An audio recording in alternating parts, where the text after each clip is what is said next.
black of night to go do America's work. Those jets are fully loaded with missiles and bombs, and they are a world-class team combined with the naval aviation and the aviators in those jets. This beautiful symphony of American spirit is the definition of perfectly organized chaos. And these crews do it every single time the carrier is at work. Oh, by the way, in the middle of the night and oftentimes in the pouring rain. These are dedicated young people who take the road less traveled to serve their great nation, doing the deeds that we need them to do. America's enlisted force is the pride of every nation's military, certainly ours, and the envy of every other one as well. Each and every one of them out there across the joint force are extraordinary. And in particular, today, I want to highlight the yellow shirts. Ladies and gentlemen, our work continues. It'll continue to be difficult. I ask every American to keep our deployed force and their families in our thoughts. Combat deployments can be tough on the force and the families, and it's important that we continue to remember that. I remain deeply humbled by the 2.8 million members of the Joint Force, and I'll end where I started, and that's remembering our fallen and their families whose sacrifice will be felt forever. And with that, I'll take some questions with the Secretary. A beautiful symphony of American spirit. Well said, Mr. Chairman. Thanks, sir. And I will just note that no other country in the world is capable of executing what the chairman just described, day after day, night after night, unrelenting. Well said. Thank you. Yes, sir. Alexandra Ingersoll, One America News. You talked, Mr. Secretary, you talked at the conference in Florida on Thursday that there was a 90% missile capabilities degradation and 83% drone degradation. And I know the chairman just repeated those numbers. We've seen the most amount of fighting these past 5 days. Is there any update to those percentages? And also, are you able to give any quantification of degradation to the enemy's nuclear capabilities yet?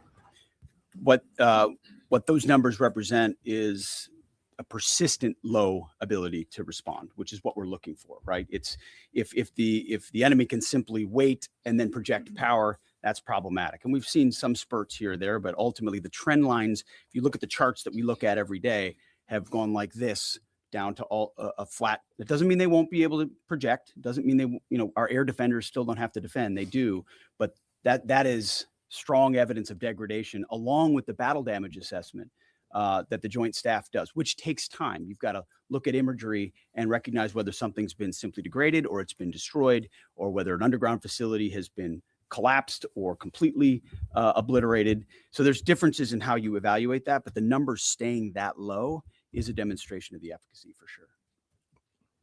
Yeah, yeah. Thanks, Mr. Secretary. There's been reports that the new leader of Iran has been wounded. Do you know if this is true and what his condition is? And then another one, President Trump said he had a really good call with President Putin yesterday. Will Russia be aiding us in this conflict? And can you share anything on that? Well, the president, as I've said before, maintains strong relationships with world leaders, which creates opportunities and options for us in very dynamic ways. So the president said it was a good call. I was not on it, but those that were said it was a strong call, reaffirming hopefully the opportunity for some peace in Russia, Ukraine, and also a recognition that as it pertains to this conflict, they should not be involved.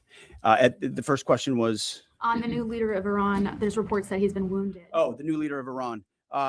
He would be wise to heed the words of our president, which is to not pursue nuclear weapons and come out and state as such. As far as his status, that's not something I can comment on right now. Yeah, right here. That's correct. Mr. Secretary, Eric Schmidt with the New York Times. A question for you first. Last week, you talked about this being the beginnings of an air campaign that could last 3 to 8 weeks. Can you give us your assessment on where we are now? And Mr. Chairman, in any conflict, the enemy or the adversary adapts to the tactics it faces. Can you talk about the most challenging adaptation the Iranian military has made to the U.S. military? What challenges are you facing most right now? Thank you. I appreciate the question. Where we are is in a very strong place, giving the President of the United States maximum options.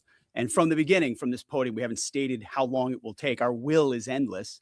Ultimately, the President gets to determine the end state of those objectives, right? But what he's said continually, and I want the American people to understand, is this is not endless. It's not protracted. We're not allowing mission creep. The president has set a very specific mission to accomplish. And our job is to unrelentingly deliver that. Now, he gets to control the throttle. He's the one deciding, he's the one elected on behalf of the American people when we're achieving those particular objectives. And so it's not for me to posit whether it's the beginning, the middle, or the end. That's his, and he'll continue to communicate that. What we serve him as is we give him updates on a daily basis of exactly where we are so he can make that determination on the throttle. Mr. Chairman. Thank you for the question on adaptation. As you're right, no plan survives first contact with the enemy or Murphy. They're adapting, as are we. Of course, we have very entrepreneurial warfighters out there. I'd rather not, for operational security reasons, tell them what's working. So I'm not a not answer that question based on that. But we are watching what they're doing, and we are adapting faster than they are. Are they more formidable than you anticipated, General? I mean, I think they're fighting, and I respect that, but I don't think they're more formidable than what we thought. Secretary Axios, thank you. Jordan Conrads from the Gateway Pundit. Axios reported, citing U.S. and Israeli sources, that the U.S. was not happy with strikes on 30 fuel depots in Iran. While this is anonymous sourcing, it seems kind of congruent with what President Trump said yesterday, that there's certain spots they don't want to hit relating to energy infrastructure that would take a long time to rebuild.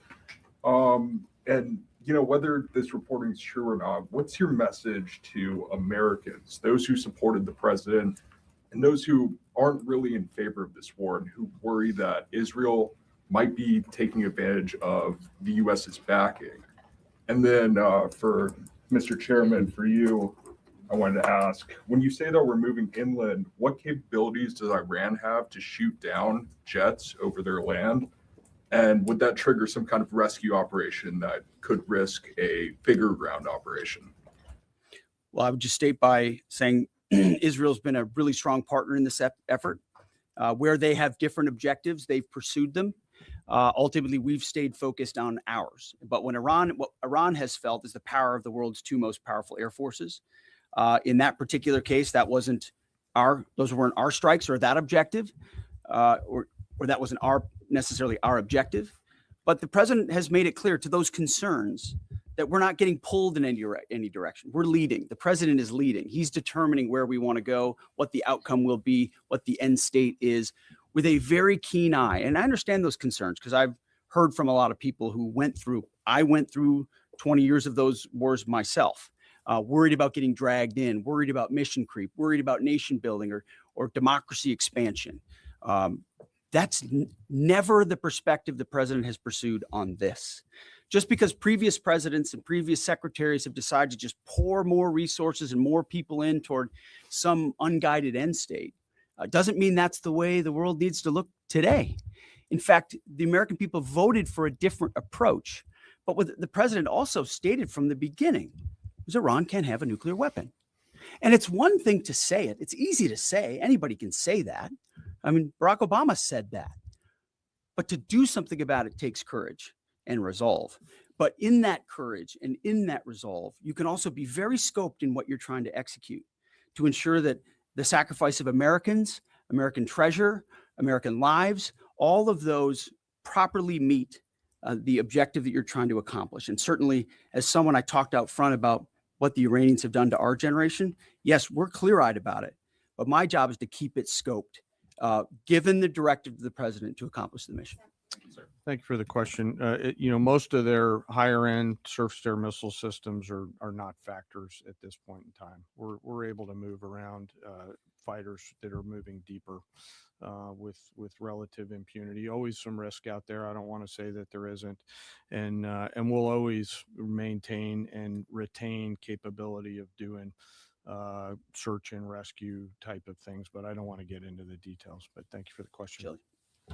Thanks, Mr. Secretary. President Trump told our team on the ground early this morning that the thing that has surprised him the most during the course of this operation so far has been the Iranian regime attacking countries that are not attacking them. I'm curious if that surprised you as well. And General, curious if you are open to the possibility of escorting vessels through the Strait of Hormuz, and if you could describe some of the challenges of doing so.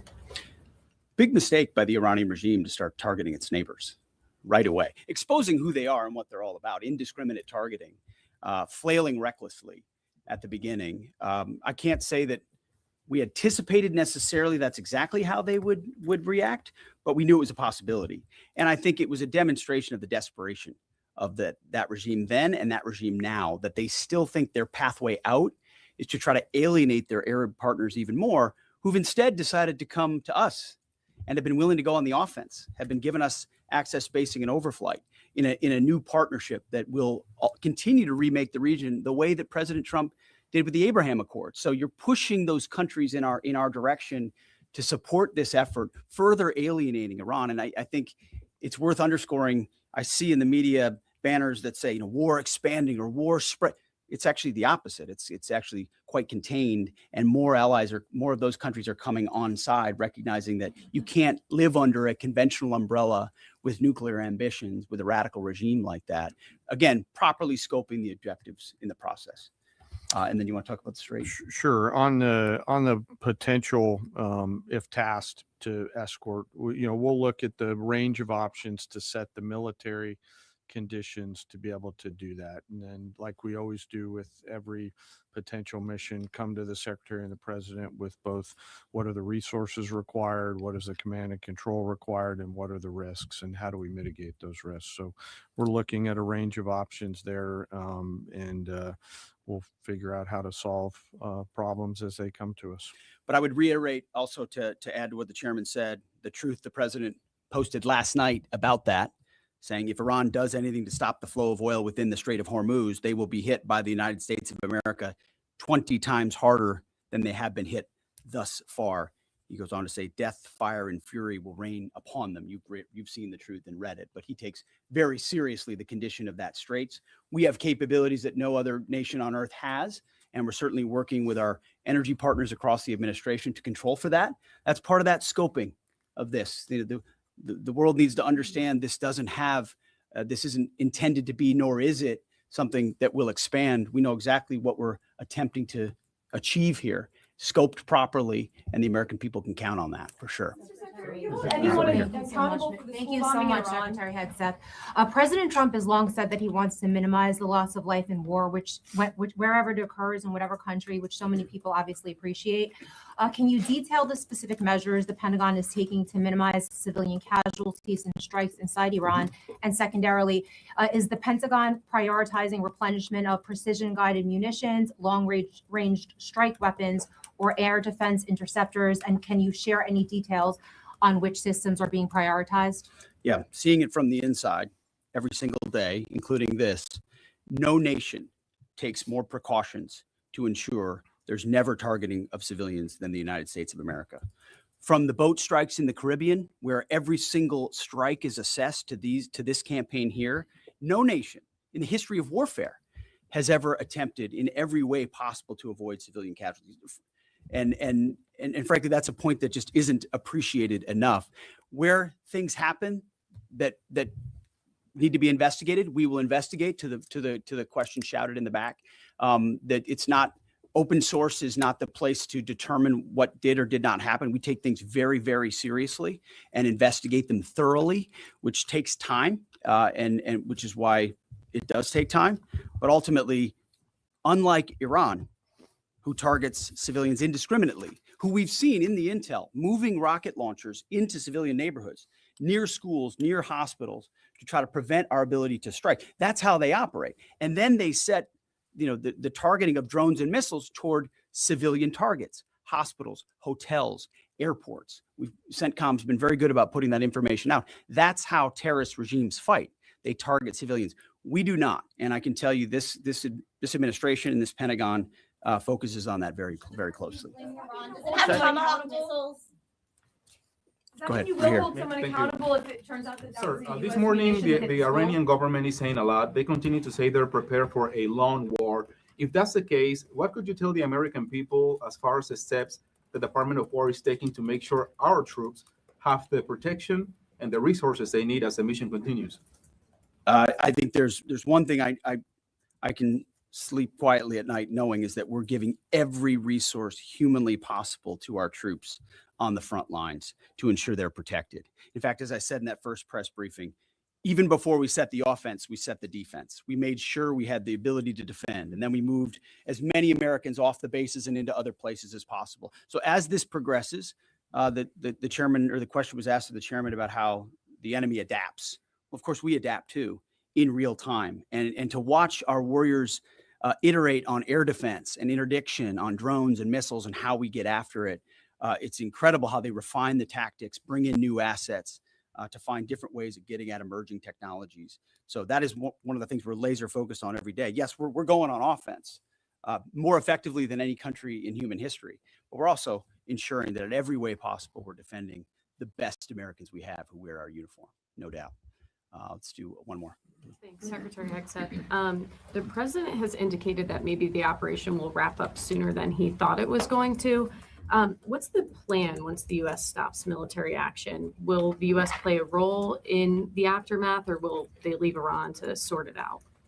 Ultimately, the aftermath is going to be in America's interests, our interests. We won't live under a nuclear blackmail scenario of conventional missiles that can target our people, which is why the objectives have been scoped from the beginning.